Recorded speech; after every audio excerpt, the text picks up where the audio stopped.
Hello, it's me, Caitlin of Sass and Cellulite, and welcome back to another episode of A Dose of Sass. Or should I say today's episode, A Dose of Advice. I'm starting a new little series. I think I'm going to do this maybe once a month, where I answer some questions I've gotten from you guys in my DMs. I have conversations with you all in my comments and DMs all the time about body image and confidence and diet culture. And I know that every individual conversation that I have is not the only person with this question. So many of you are struggling with the same things, and it can feel really isolating. I know for me, when I was first starting my confidence and body image journey, I knew in my heart and soul that I was not alone, but I really, really felt like it. And that's why I started posting on the internet, because I was like, if even one other person says yeah, me too, I will feel validated. So that's what I'm here to do with this episode series, is to say, yeah, I get it. And here's a little dose of advice. So I put up a question box on my Instagram stories a while back and submitted some things. I also pulled some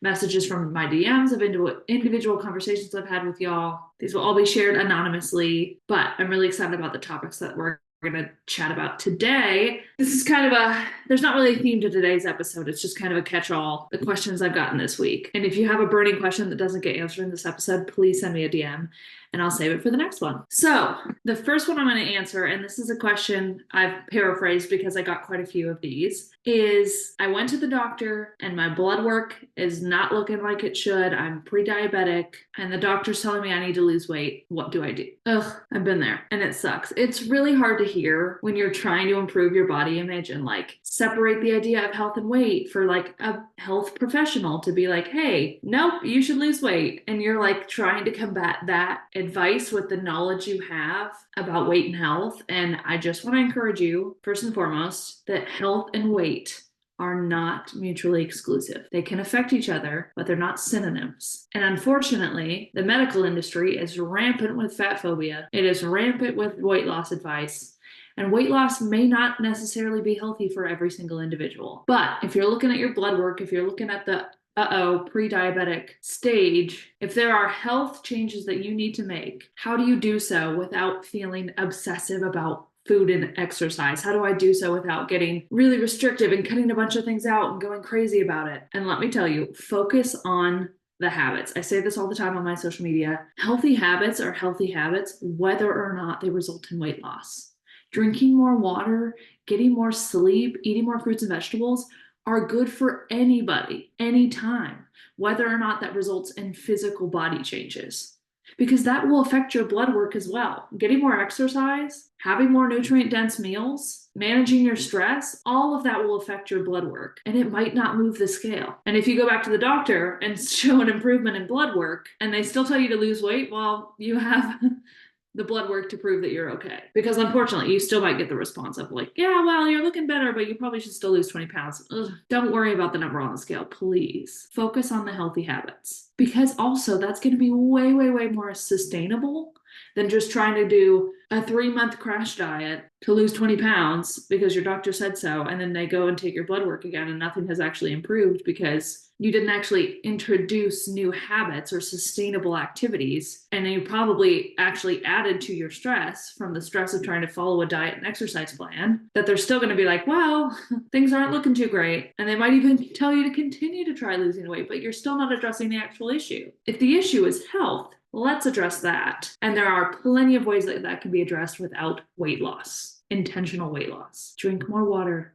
Focus on what you can add, not what you need to remove from your diet. Can you add a fruit with every meal? Can you add a vegetable as a snack? And listen, eating fruits and veggies doesn't have to be boring. I eat all my vegetables with ranch. That doesn't mean I'm not eating vegetables. The ranch doesn't cancel out the nutritional value of my carrots and cucumbers. You don't need to have bland broccoli in order to improve your health. And also, you're probably more likely to have broccoli if it's got butter and Parmesan on it. Focus on what you can add, not what you need to subtract. Find ways to move your body in ways that you enjoy. If you don't like going to the gym with lifting weights, that's not the only form of exercise you have to do. There are other ways to move your body. Walk around the block, get a walking pad, play with your dog, go to the park with your kids, ride a bike, have a dance party, run through the sprinklers in your grass.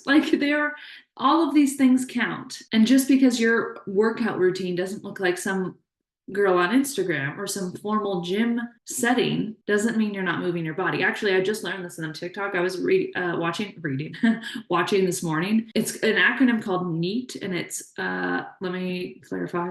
NEAT, it stands for non-exercise activity thermogenesis.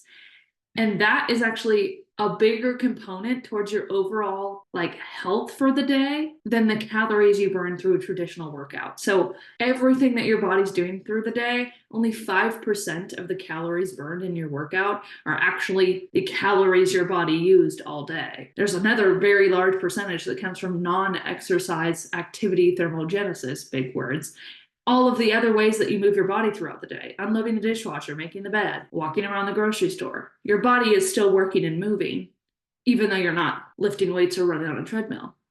Now, of course, those things are helpful, and if you like to do them, go for it. But don't think that you're like not ever getting any activity because you're not doing it in some kind of formal exercise setting. If you focus on what you can add, you're more likely to enjoy it. If you focus on movement that you find fun, you're more likely to enjoy it and therefore more likely to do it more consistently. That's how you build consistency with healthy habits, is when they're actually things that you enjoy. Don't force yourself to eat vegetables you don't like or fruits you don't like or do some form of exercise that you think is grueling if you're more likely to go rollerblading. Like that counts too. Drinking more water is a great one. I love having my Simple Modern or Hydro Flask or whatever the heck you have water bottle with me at all times, especially with a straw. I find I drink way more water when I have a straw, and I carry it with me all around the house. Set a bedtime. If you struggle with going to bed like I do, set a bedtime for yourself. You can set your apps to shut off at a certain time so that you're not just like aimlessly scrolling on the couch at 11 p.m. I can guarantee that adding in some kind of strict diet and exercise plan is going to add more stress and be more unhealthy for your body than simply finding ways to add food and movement that you enjoy. So focus on that. Along that same vein, I also got a question about how to advocate for yourself at the doctor if you don't want to be weighed. So let me dive into that. You actually are allowed to decline being weighed at the doctor's office. And most of the time, there's really no need for you to be. Like, unless the purpose of your visit is something to do with your weight, which if it's to do with your health, a lot of times it's not. There's actually no real reason for you to be weighed, and you are allowed to tell them no, thank you. So let me walk you through that practically. You go to the doctor's office, the nurse grabs your form, headed back to the office. She says, okay, do you mind stepping on the scale? And I know that this is a really scary moment because the idea of saying, I'd rather not, or no, thank you, in that 2 seconds that you have to decide can feel really scary. But I promise you, the nurse is not going to be like, what? And if they do, then they're weird and rude. But you're allowed to say, I'd rather not be weighed today. I've done this. And they say, okay. And we move right back and we just move right into the office. I know it sounds wild if you've never done it, but they'll say, okay. That's option one. Just say, I'd prefer not to be weighed today. And if the thought of saying that out loud, or you think you're going to stumble over that in the moment, you actually can get a free little printout card. I'm going to link it in the show notes of this episode. My friend Lauren, who's a dietitian, makes them that just says, I decline being weighed. And you can just show that card, hand it to the nurse. You don't even have to say anything. And then you can move right on with the appointment. Option 3, if they really insist on weighing you, or you think, oh, it's not that big of a deal, I just don't really want to see the number on the scale, you can step on the scale backwards, because a lot of the scales at the doctor's office are those little like tabby thingies at the top where they adjust it. So you can stand on the back, you can like face away from it and say, hey, if you could just not tell me the number on the scale, because sometimes like it's so weird, they'll be like, you'll step on and they'll like say it out loud, okay, you're 255 or whatever, and I'm like, did you really need to, like, what was the point of saying that to the hallway? I don't understand. Okay, like I don't need to know. In fact, I'd really like to not know.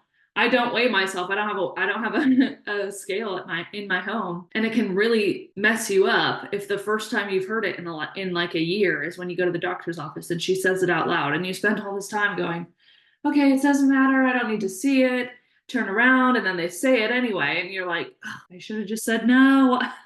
So you can also just say, I don't mind getting weighed, but if you could just not tell me the number, please. Or if, write it down, don't show it to me. You don't need to, and here's the thing is you don't need to explain why. You don't need to say, hey, I've struggled with my body image, or I have an eating disorder history, or I really just don't like my relationship with my body and the scale. Like, I really don't. There's no need to explain yourself. You don't need to justify it. You can say, no, thank you. You can say, I declined to be weighed today. Please don't tell me the number on the scale. It's that simple. You are allowed to advocate for yourself at the doctor's office. You do not have to be weighed. Now, the harder thing, and this is just kind of like a hill I've chosen not to die on, is if my doctor is encouraging me to lose weight or asking about my health and fitness, I don't really have the energy or capacity to be like a diet culture evangelist in that moment. Like, I'm not really that, I don't really care enough in my annual physical to fight with them about health and weight loss. So I don't want you to worry about going into your doctor's office with like 10 bullet points about how they shouldn't be telling you to lose weight. If you feel like arguing with them in that moment, or you feel like this is your time to take a stand, absolutely go for it. But I usually choose, hey, this is not a battle I want to fight right now. They're going to tell me what they're going to tell me. And then I'm going to process that information with myself and focus on what I know. And here's another question you can ask. If they're saying, hey, your blood work's not looking too great, you should lose 20 pounds, ask a practical follow-up question. What steps would you like me to take in my day to improve my overall health that don't include weight loss? Make them tell you what it is that they actually want to do. Is it that you need to increase your exercise? Is it that you need to be eating more calorically dense foods? Because losing weight, quote unquote, is just such a blanket statement that it doesn't mean anything. So ask them to break it down. About a year ago, I went in and got my blood work done, and my cholesterol was a little bit high. And so I didn't ask the doctor this, but I did ask a couple of my nurse friends, hey, what are some ways non-restrictively that I could help lower my cholesterol? And they were like, hey, like maybe one thing is like, do you eat a lot of red meat? You could like cut down on your red meat. And I was like, actually, you know what? I was getting this lunch at my office pretty regularly that was like a steak and potatoes thing. I can switch it up and get like a salmon and potatoes, or what, like that's an easy switch for me to make. And I didn't feel like, oh God, I need to start a diet. I need to never eat again. Like I went, oh, I can cut back on my red meat a little bit. Yeah, actually that's an easy step for me. If you have a trusted other health professional friend to ask instead of your literal doctor, go for it. But that's something like, that's advice I can actually follow instead of, hey, lose weight. That's not helpful. So feel free to ask practical follow-up questions. And here's another one, because I got some questions about this. If you don't know this already, the BMI scale is garbage. It's not an accurate way to measure health. It wasn't even created by a health professional. It wasn't even created for anyone other than a white man. It wasn't created to measure for women. It wasn't created to measure for any other people of color. And ultimately wasn't meant to be used on an individual diagnosis basis. I'm going to link, there's a really, really great episode by Maintenance Phase on the BMI where they get all into the history of it, why it's still used today, and why it's full of garbage. So if you're feeling really spirally about that right now, oh gosh, the BMI scale told me I was obese. Yeah, well, so's Dwayne The Rock Johnson, according to the BMI scale. So take that with a grain of salt. If that's the unit of measurement that your doctor is telling you need to lose weight by, oh, don't even stress about it, please. So the next question I'm going to answer is kind of along the same lines, and it's an ask for advice about convincing others that weight and health are not the same, specifically family members. Oof, this is a hard one. I have family members that are not on the same page as me about this, and it can be really difficult. But let me give you a dose of advice. It is not your responsibility to teach everybody. It's not your responsibility to heal everybody's relationship with food and exercise. And it's really, really hard. Don't get me wrong, it's really, really hard when you're not on the same page as the people around you, especially family members, and they probably make comments about it. Comments like, oh, I'm just concerned for your health when they notice you've gained weight. But I find that it's easier to set a boundary than try to prove that I'm right. Depending on the family member, and this may be personal, but depending on the family member, I just know whether or not it's like a fight worth having, similar with the doctor. Like I can say my piece about actually health and weight are not the same. And I am looking out for my health, and weight loss is not always the answer.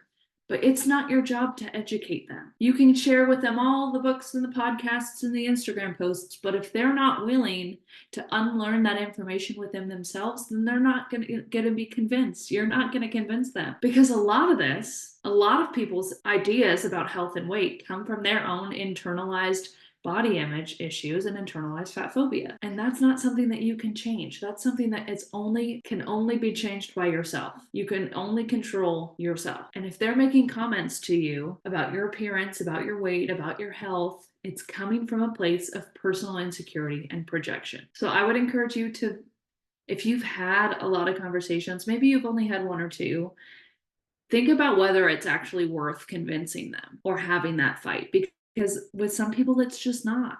I just know that some people are stubborn and they are not willing to learn new information. They're not willing to be wrong. So instead, let's talk about setting boundaries with friends and family members who are stubborn about these topics. If you have friends and family members that are constantly making comments about your plate, about your food, about your weight, about your health, here are some ways to respond. Changing the subject. That's the first quick one. Someone says, wow, you really going to eat all that? Hey, I heard you got a new job. Tell me about it. Did you guys catch the game last night? Hey, did you see that new movie that came out? Switch the subject. If they circle back to it, you can politely say it's none of your business. Please don't make comments about my food. Keep your eyes on your own plate. If that feels too bold, another way to kind of shut down the conversation but also be a little bit sarcastic at the same time is someone says, wow, you really look like you've gained weight this year, or you've really let yourself go, or are you okay? You're looking, a little heavy. Some of my favorite responses are, that's a weird thing to say out loud. That's immediately going to make them feel uncomfortable. Oh my God, you're right. Why the heck did I say that? Or like, how do you respond to that? Another one is, I'm surprised you feel comfortable saying that to me. That one is especially great if you get questions about being pregnant or when you're going to have kids. That's an extremely personal question that I'm surprised you feel comfortable asking. Ugh. And if it keeps occurring, I've had to do this with family members where I say, hey, I appreciate your concern and I know it's coming from a place of love, but I would appreciate it if you don't make comments about my food choices. If you please don't make comments about my body. If I'm looking for advice, I will ask. Set the boundary. And if you need to print it on a card and hand it out or put it on a sticker or a name tag, do that. But it is sometimes easier to set a boundary than try to win the argument. Speaking of people making comments, I got a request for advice on people making comments asking if you're pregnant just because of the size of your body. Ugh. I haven't gotten this a ton, thankfully. I get this on social media sometimes. Someone was like, are you pregnant? I can't tell. It's like, that's a weird thing to say. That's another great place to insert that's a weird thing to say out loud, or I'm surprised you feel comfortable asking me that question, because that'll make them uncomfortable. But let me remind you again that people's comments come from a place of projection, from their own insecurity. And while saying a comment back or changing the subject or whatever can kind of diffuse the situation in the moment, I know that someone having asked that question can stick with you and cause you to spiral for a while, especially if you get it often or have gotten it more than once, or it has happened recently and you can't stop thinking about, oh my gosh, do people think I'm pregnant when I go outside? And that is not a burden that you need to carry. If people are looking at your body and wondering if you're pregnant, that's weird. Why are they doing that? People shouldn't be concerned with the size of your body because it's the least interesting thing about you. Do you ever go around the grocery store and look at every single person's body and wonder who's pregnant? That's weird. Don't do that. And also, most of us are too concerned about our own appearance to be worrying about the other people's body shapes. I had this conversation with my friend the other day where I realized, oh gosh, I really need to shape my legs. And then I remembered I've never once noticed anybody else's body hair when I'm out in public. I've never once been on the dance floor at my line dancing weekly and gone, oh my gosh, that girl's long. She needs to shave. No, because I'm already thinking about my own legs and the fact that they need to be shaved. I'm not worried about anybody else's. So as much as maybe one person made a comment, that makes them look weird. It doesn't make you look weird. You're allowed to exist no matter what body shape you have, no matter whether you look pregnant or not. And people need to mind their own business. And you can tell them so. I know I said at the beginning of this episode that there's not really a theme. These are just questions I've gotten, but I feel like they've all kind of like connected with each other really nicely. So I'm going to conclude that here. I'm going to do more of these episodes. So if you have more questions, I've already got a bank going of ones that I'm going to refer to in the future. Please message me, DM me if you have like a super specific personal scenario that you don't want shared on the podcast, but you need advice about, whether it's like a friendship thing or a body image thing or like whatever. Feel free to chat. My DMs are always open. I hope this episode was helpful for you, even a little bit. If you like this episode, please share it with a friend, like it, leave a review so that other people can find this podcast and get advice. Love you lots. Talk to you soon.